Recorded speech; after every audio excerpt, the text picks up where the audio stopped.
Waziri wa usalama wa ndani Kipchumba Murkomen amemtetea Rais William Ruto aliposema kuwa Wakenya wote waliotekwa nyara wameachiliwa na jambo kama hilo halitawahi tendeka tena.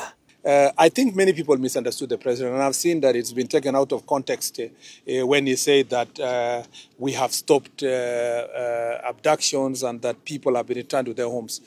Akiweka wazi kuwa usemi wa Rais Ruto haukuashiria kuwa serikali ilikuwa inawateka nyara wa Kenya.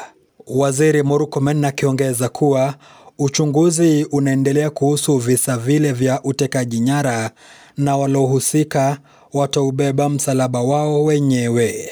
The fact that we are saying as government we have been able to stop abduction, it doesn't mean that we were the ones doing it.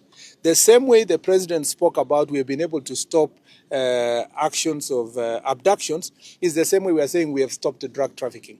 Saying we have stopped does not mean we were doing.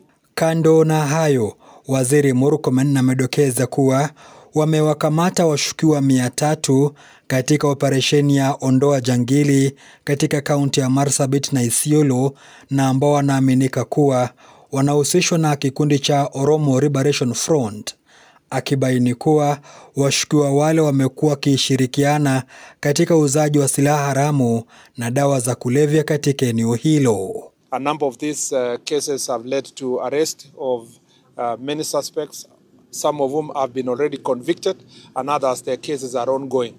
And as a result of that operation, we have confiscated a number of firearms. More than 200 firearms have been confiscated from this area.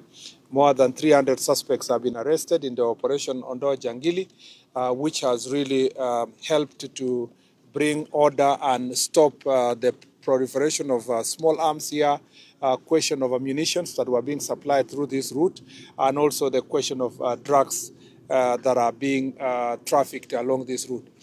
Na kutokana na vifo ambavyo vimekuwa vikitokea katika kaunti ya Marsabit, hasa katika maeneo ya kuchimba dhahabu, Waziri Murkomen ameweka bayana kuwa watakuwa wanaimarisha usalama katika maeneo hayo. Haya yakijia baada ya watu takriban 30 kuuawa kwa muda wa mwaka mmoja katika maeneo yale ya kuchimba dhahabu. The plan now is to restore permanent security in the mining areas, because this is a very important economic activity, and it is a very important resource for our country.